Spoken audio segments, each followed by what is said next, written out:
I stared at the envelope on the kitchen table, my coffee growing cold in my hand. The return address was from Patterson and Associates, the biggest divorce attorneys in the city. My wife, Hannah, stood across from me with her arms crossed, looking somewhere past my shoulder. She couldn't even meet my eyes. 20 years of marriage, and it had come to this. A legal document served over breakfast on a Tuesday morning. "Hannah, can we talk about this?" I asked, my voice barely above a whisper. She scoffed, finally looking at me with eyes full of contempt. "Talk? We're past talking, Alex. I'm done living like this, scraping by while you waste your time on that ridiculous computer hobby." My computer hobby. That's what she called the countless hours I spent in our spare bedroom, coding an app that would change everything. But she didn't know that. Nobody did. I'd kept it secret for 3 years, working after everyone went to sleep, sacrificing everything to build something revolutionary. "The kids deserve better," Hannah continued, her voice cold and rehearsed. "They deserve a father who provides, who's present, who doesn't hide in a room clicking away at a keyboard while life passes him by." Those words cut deep because part of me feared she was right. I'd missed soccer games and dance recitals. I'd been distracted during family dinners, my mind always racing with code solutions and feature improvements. But it was all for them. Everything I was building was meant to give them a better life. "I want you out by the end of the month," Hannah said, sliding another paper across the table. "I've already talked to a real estate agent about selling the house." My hands shook as I picked up the divorce papers. That's when I noticed something else, a photo that had fallen from the envelope. It was Hannah and my best friend, Kyle, at a restaurant downtown. They were holding hands across the table, looking at each other the way she used to look at me. My stomach dropped. "Kyle," I whispered, holding up the photo. Hannah's face flushed, but there was no shame in her expression. "He's been there for me, Alex. He listens. He takes me out. He actually has a real job that pays real money." Kyle worked in sales at a pharmaceutical company, driving a leased BMW and wearing expensive suits. We'd been friends since college, and he'd been to our house 100 times. He'd eaten at our table, played with our kids, slept in our guest room. And now he was sleeping with my wife. "How long?" I asked. Hannah shrugged. "Does it matter? 6 months, maybe more. The point is, I'm happy with him. The kids like him too. He took Emma to her dance competition last month when you were too busy with your computer." That felt like a punch to the gut. I'd missed Emma's competition because I was debugging a critical feature before a potential investor demo that had fallen through. I'd planned to make it up to her, but I never did. "I want to talk to the kids," I said, standing up from the table. Hannah blocked my path. "They don't want to talk to you." "I already told them about the divorce." My heart stopped. "You told them without me?" "Our children were everything to me. Emma was 16, bright and talented. Noah was 13, quiet but brilliant with numbers." The thought of them hearing about our divorce from Hannah alone, with who knows what spin she'd put on it, made me feel sick. "They understand," Hannah said coldly. "They understand that you've been a terrible father and husband. That you've wasted years on a fantasy instead of taking care of your family." I pushed past her and ran upstairs to Emma's room. I knocked, but there was no answer. "Emma, sweetie, it's Dad. Can we please talk?" Through the door, I heard her voice, thick with tears. "Go away. Mom told us everything. How you've been selfish, how you don't care about us, how we're poor because of you." Each word was like a knife. I tried Noah's room next, but he wouldn't even respond to my knocking. I stood in the hallway of my own home, suddenly a stranger to my own children. Hannah had poisoned them against me. She told them her version of events, painted me as the villain, and they'd believed her. I went back downstairs, grabbed my jacket, and left without another word. I drove aimlessly for hours, ending up at a coffee shop across town where nobody knew me. I sat there with my laptop, staring at the code I'd written for my app. It was called Time Flow, a revolutionary productivity and time management application that used artificial intelligence to optimize people's schedules. The technology behind it was something I developed myself, a unique algorithm that learned user patterns and made intelligent suggestions. 3 years of work. Hundreds of sleepless nights. And it was almost ready. In 2 weeks, I had a meeting with Harrison Tech, one of the biggest tech companies in the country. They'd seen my prototype at a developer conference 6 months ago and had been quietly interested ever since. If they bought time flow, it could be worth millions. But I couldn't tell anyone. The tech industry was cutthroat, and until contracts were signed, confidentiality was everything. I'd signed non-disclosure agreements and kept everything under wraps. Even from Hannah. Especially from Hannah, who would have dismissed it as another pipe dream. I opened my email and found a message from Harrison Tech confirming our meeting. Mr. Thompson, we're very excited about the potential partnership. Please bring all documentation and be prepared for a comprehensive presentation to our board. 2 weeks. I just needed to hold on for 2 more weeks. I found a cheap motel on the edge of town and checked in for a month. The room was small and smelled like old carpet, but it had Wi-Fi and a desk. That's all I needed. I texted Hannah that I'd moved out, and she didn't even respond. The next morning, I tried calling Emma. She rejected the call. I tried Noah. Same thing. I sent them both heartfelt text messages explaining that I loved them, that there were things happening they didn't understand, that I needed them to trust me just a little longer. Neither responded. Over the next few days, I threw myself into preparing for the Harrison Tech meeting. I refined my presentation, double-checked every line of code, and created backup demonstrations. The app was flawless. I knew it was special. What I'd built wasn't just another productivity tool, it was genuinely innovative technology that could change how people managed their time. On Friday, I drove past my old house. Kyle's BMW was parked in the driveway. My driveway. Anger surged through me, but I kept driving. Getting emotional wouldn't help. I needed to stay focused on the meeting, on securing my family's future, even if they didn't know it yet. That weekend, Hannah sent me a formal email through her lawyer.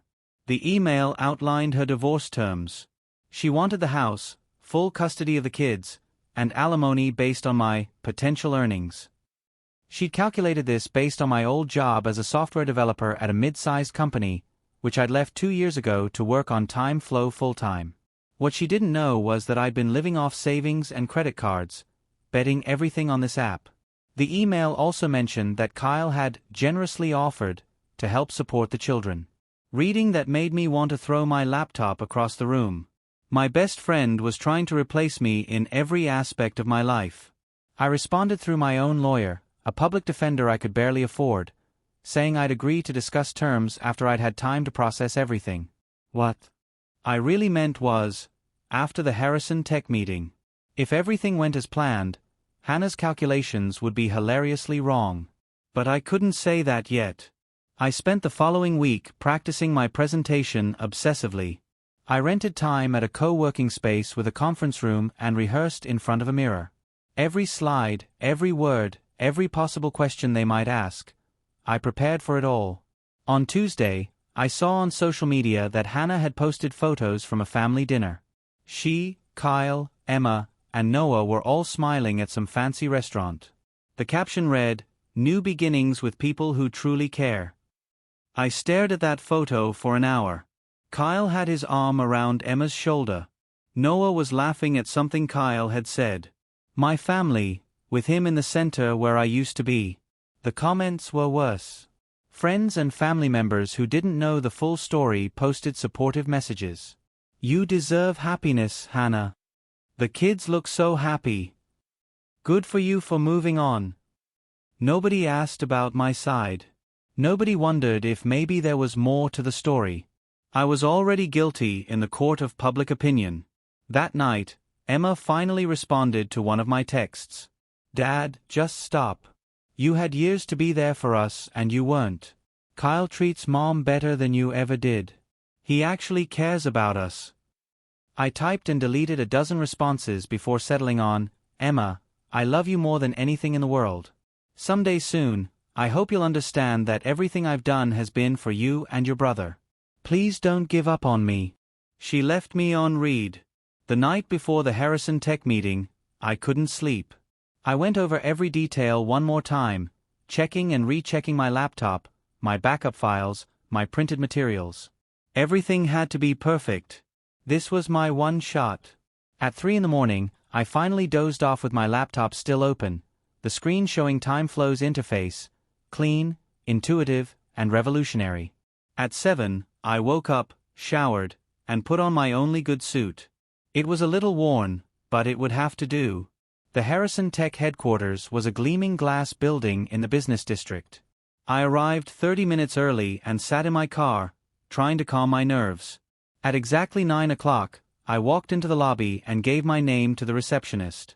She smiled professionally and directed me to the 15th floor.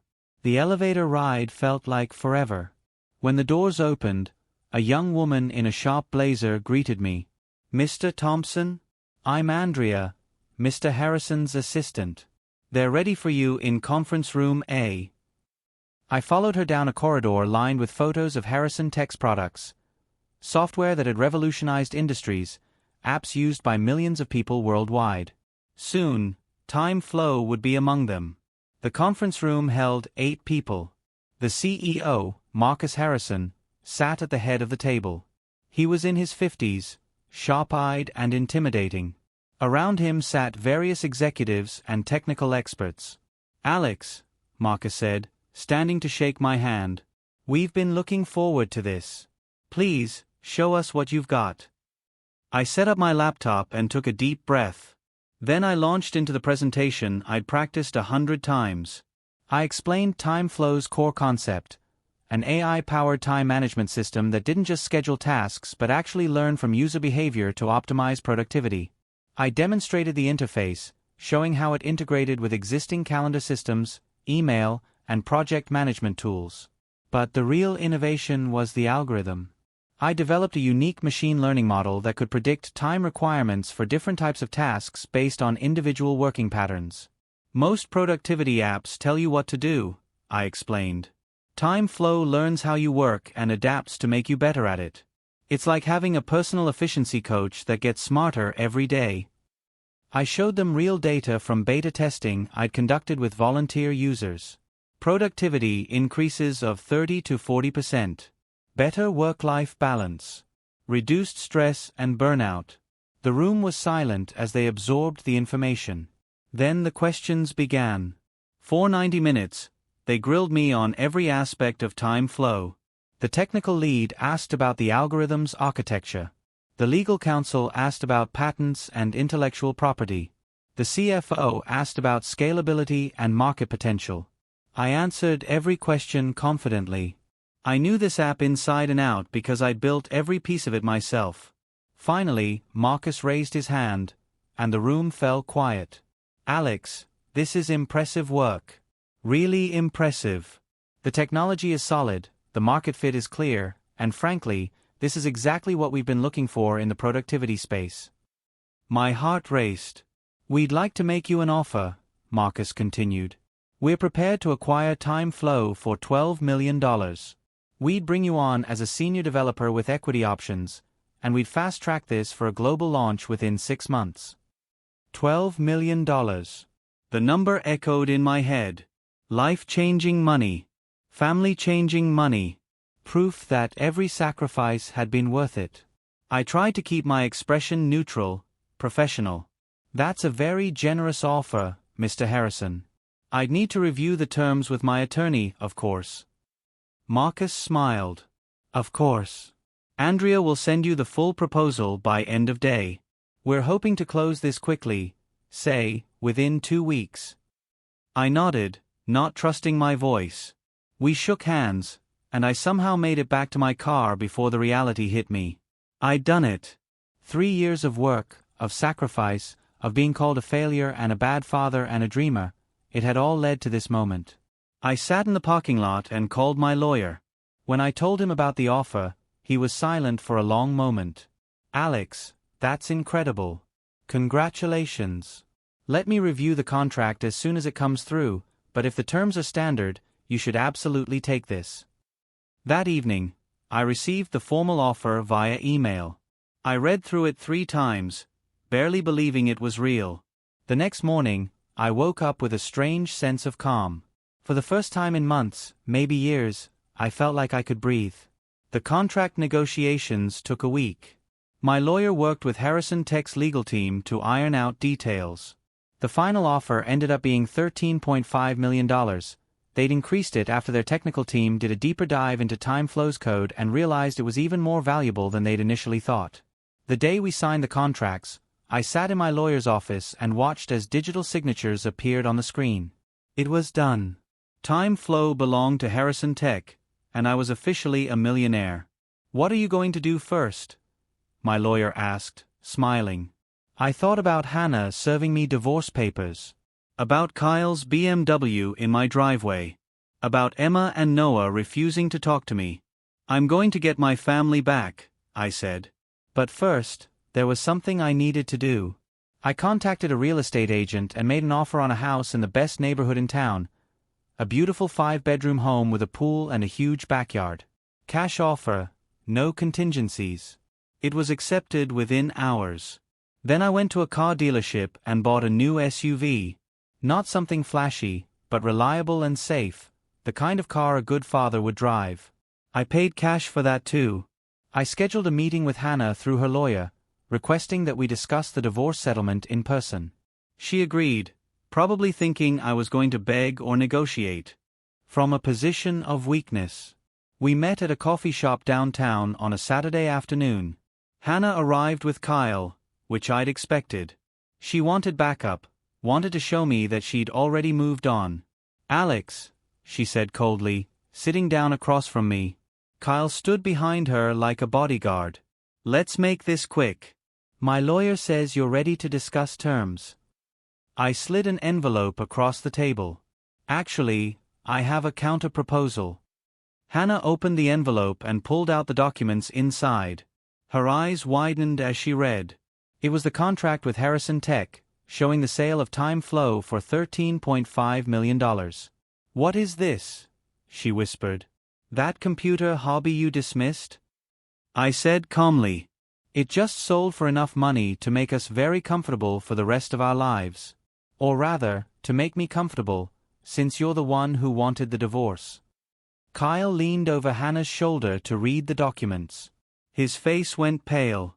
"This can't be real," Hannah said, her voice shaking. "It's very real," I replied. "The money hits my account in 72 hours. And since you filed for divorce before the sale went through, it's not marital property." My lawyer confirmed it. I watched Hannah's face cycle through emotions. Shock, disbelief, anger, regret.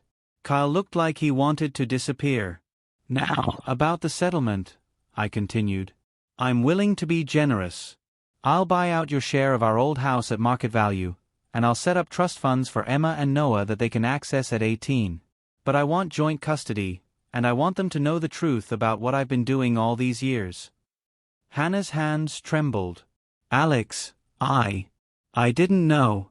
You never told me. Would you have believed me if I had?" I asked. "Would you have supported me, or would you have told me to give up and get a real job?" She didn't answer because we both knew the truth. She would have dismissed it, just like she dismissed everything else that didn't fit her vision of what our life should be. "I want to see my kids," I said firmly. "Today. I want to explain to them face to face what I've been working on and why I've been absent. They deserve to hear it from me, not through lawyers or through whatever version you've told them." Hannah looked at Kyle, who suddenly seemed very interested in his shoes. "Fine," she said quietly. "They're at home. You can come over." The drive to my old house felt surreal. I parked on the street, not wanting to take Kyle's spot in the driveway. Hannah had called ahead, so Emma and Noah were waiting in the living room when I arrived. They both looked uncomfortable, uncertain. I sat down across from them, my heart pounding. "I know you're both angry with me," I started. "And you have every right to be. I've missed a lot over the past few years. Games, recitals, family dinners. I've been distant and distracted, and I'm sorry for that." Emma crossed her arms defensively. Noah stared at the floor. "But I need you to understand why," I continued. I pulled out my laptop and showed them Time Flow. I explained what it did, how I'd built it, how I'd worked on it every night after they went to bed. For 3 years, I've been building something that I believed could change our lives, I said. And this week, I sold it to one of the biggest tech companies in the country. I showed them the contract, the numbers. Emma's jaw dropped. Noah's eyes went wide. $13 million? Emma whispered. But, why didn't you tell us? I couldn't, I explained. I'd signed legal agreements to keep it confidential. And honestly, I wasn't sure it would work out. I didn't want to get your hopes up or put pressure on myself. I just knew I had to try. Noah finally looked up at me. So all those nights when we thought you were just playing on the computer, you were working? I was building our future, I said. I was trying to give you opportunities one never had. College funds, travel, security, everything a father wants for his children. Tears streamed down Emma's face. Mom said you didn't care about us. That you were selfish.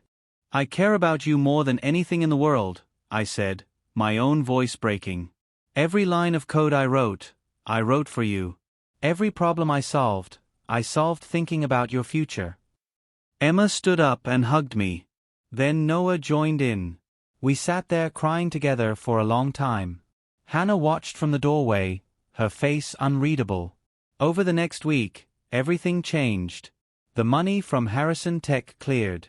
I moved into the new house and invited Emma and Noah to see it. They were amazed, especially when I showed them their rooms, each one decorated based on their interests. Emma's room had space for her dance trophies and a huge mirror for practice.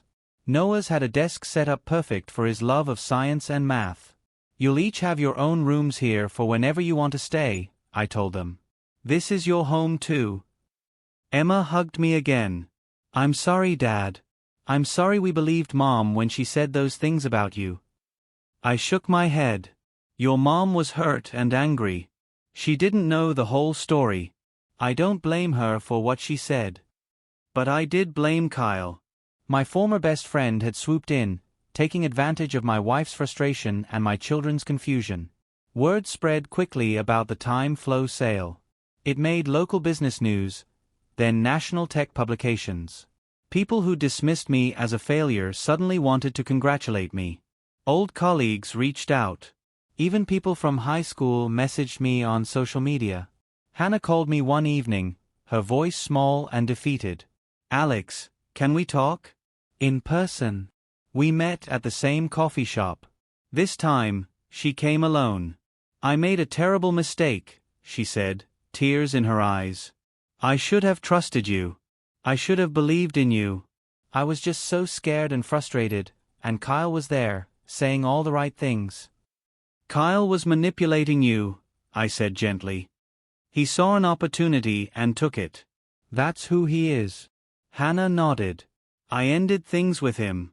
After I saw the contract, after I realized what you'd been doing all along, I couldn't even look at him. She reached across the table for my hand. Is there any chance we could try again? For the kids. I looked at the woman I'd loved for 20 years. Part of me wanted to say yes, to forgive everything and rebuild our family. But too much had happened.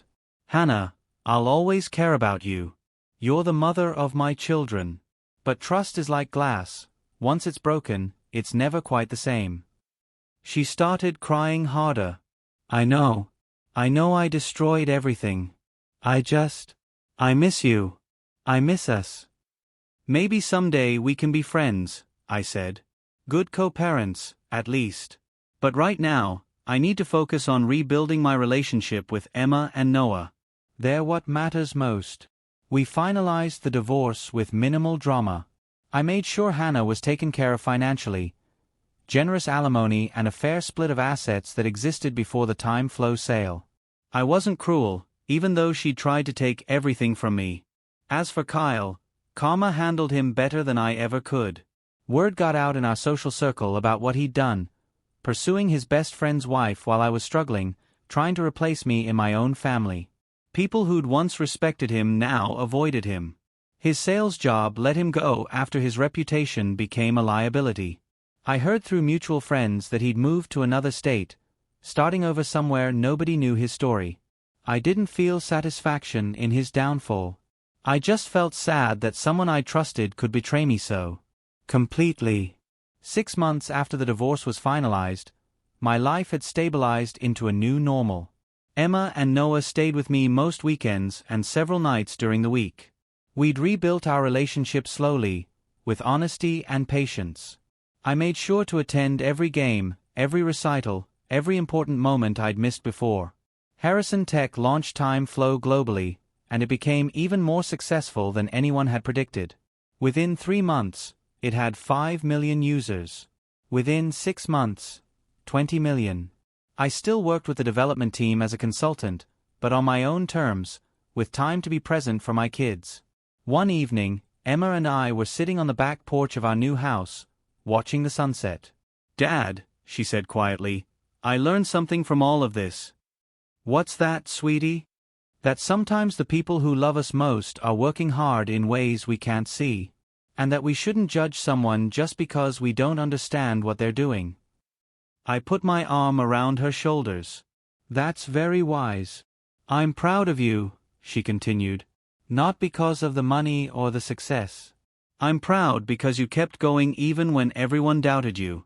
Even when we doubted you." Those words meant more than any amount of money ever could. Later that night, I sat in my home office, a real office now, not a cramped spare bedroom, and opened my laptop. Harrison Tech wanted me to consult on a new project. But I'd also been thinking about another app idea, something related to family communication and connection. Maybe I'd build it. Maybe I wouldn't.